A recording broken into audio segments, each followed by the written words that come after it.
En la Edad Media, el concepto de higiene era radicalmente distinto al actual. La ausencia de agua corriente y sistemas de alcantarillado convertía la simple tarea de ir al baño en una experiencia incómoda y, en ocasiones, insalubre. La palabra letrina proviene del latín lavatrina, que originalmente hacía referencia a un espacio para lavarse, aunque su uso y significado variaban enormemente según la región y la clase social. Los castillos medievales contaban con los llamados garderobes, estructuras ubicadas en los pasillos y diseñadas para evacuar los desechos directamente hacia fosas o ríos cercanos.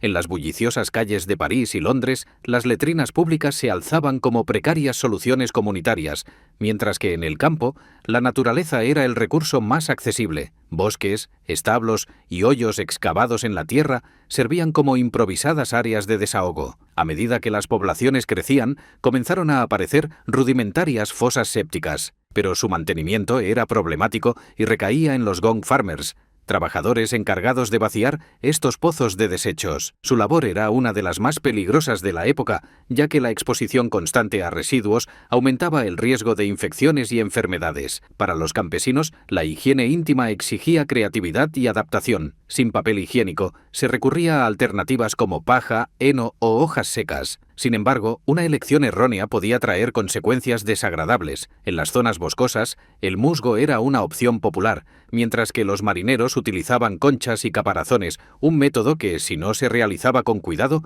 podía ser doloroso.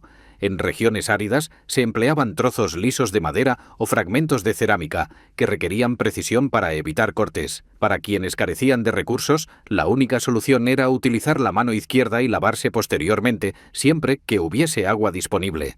La falta de saneamiento adecuado contribuyó a la propagación de enfermedades y epidemias que marcaron el destino de sociedades enteras, pero lejos de ser un simple detalle anecdótico, la evolución de los métodos de higiene reflejó el ingenio y adaptación del ser humano a su entorno. Lo que hoy consideramos básico e indispensable fue en su momento un verdadero desafío. Desde tiempos inmemoriales, ciertos hábitos han moldeado la vida cotidiana y algunos han perdurado hasta nuestros días. Una de estas tradiciones es evitar el uso de la mano izquierda para saludar, una costumbre que encuentra sus raíces en la higiene de la Edad Media. Para los nobles y monjes, la solución era más sofisticada. Delicados paños de lino lavables y reutilizables, un lujo reservado solo para unos pocos. Pero la preocupación no se limitaba a la limpieza. El olor era un problema constante, y la ausencia de baños frecuentes llevó a la incorporación de perfumes y hierbas aromáticas como estrategia para disimular los olores desagradables. Los romanos, siglos antes, habían desarrollado un sistema más avanzado, el tersorium, una esponja adherida a un palo de madera sumergida en agua salada o vinagre, pero su uso en los baños públicos tenía un detalle inquietante: era compartida entre todos los usuarios. Con la caída del Imperio Romano, este método desapareció de Occidente y los medievales debieron recurrir a soluciones mucho más rudimentarias: musgo, telas finas e incluso trozos de madera. Si los nobles disponían de finas telas de lino y los campesinos al menos podían contar con paja, los más pobres enfrentaban una dura realidad: no tener absolutamente nada. Para los desafortunados que carecían de recursos, la única alternativa era recurrir a la helada agua de ríos y lagos. Y si bien esto podía ser una opción tolerable en verano, el invierno presentaba una amenaza mucho mayor. El agua gélida, cuando no estaba contaminada, aún podía provocar grietas e infecciones en la piel, y en casos extremos, algunos recurrían a la nieve como método de limpieza, exponiéndose a problemas aún más graves. Pero la higiene deficiente no solo representaba un desafío físico. Enfermedades como la disentería, el cólera y la proliferación de parásitos eran frecuentes y se propagaban con rapidez. Las epidemias golpeaban con fuerza, y uno de los periodos más devastadores fue la peste negra del siglo XIV. Las creencias médicas de la época llevaron a una decisión insólita.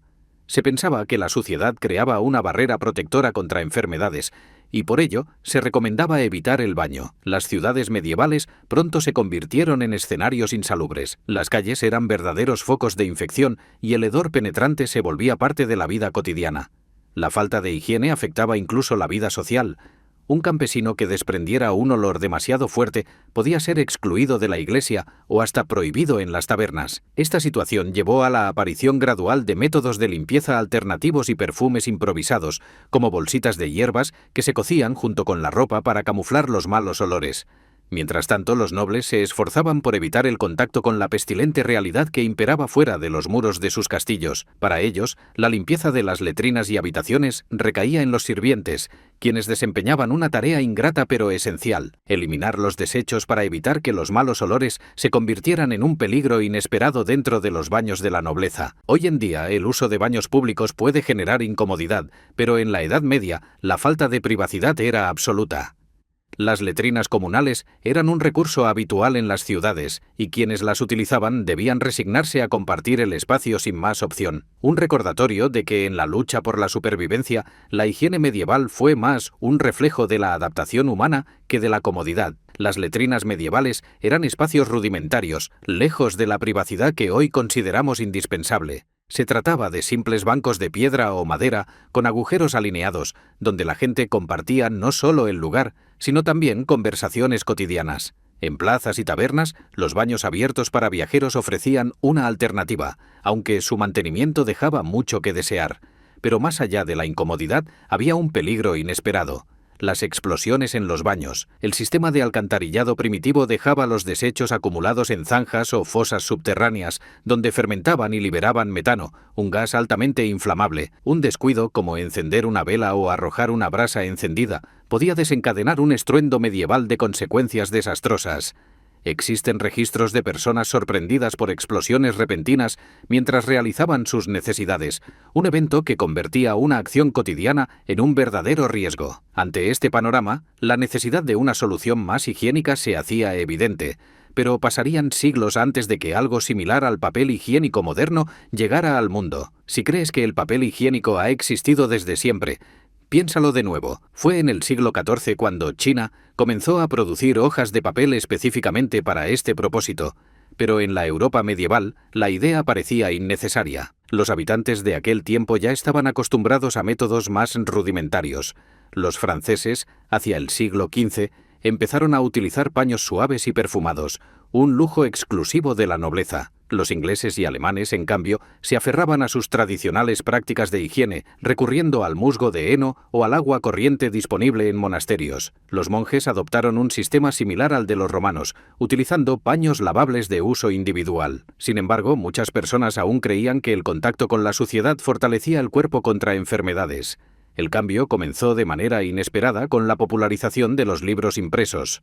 En el siglo X, páginas de manuscritos antiguos comenzaron a reutilizarse para la limpieza, lo que significó el fin de muchos textos históricos en el rincón más insospechado de la sociedad. No fue hasta el siglo XIX cuando aparecieron los primeros rollos de papel higiénico comercialmente disponibles, aunque su aceptación fue lenta. Para muchos, pagar por algo que podía reemplazarse fácilmente con periódicos viejos parecía un desperdicio. Solo con la llegada del siglo XX, el papel higiénico se convirtió en un artículo esencial en los hogares, marcando el final de una era de improvisaciones poco confortables. Si hoy valoramos un simple rollo de papel higiénico, es porque el camino hasta aquí ha sido complicado.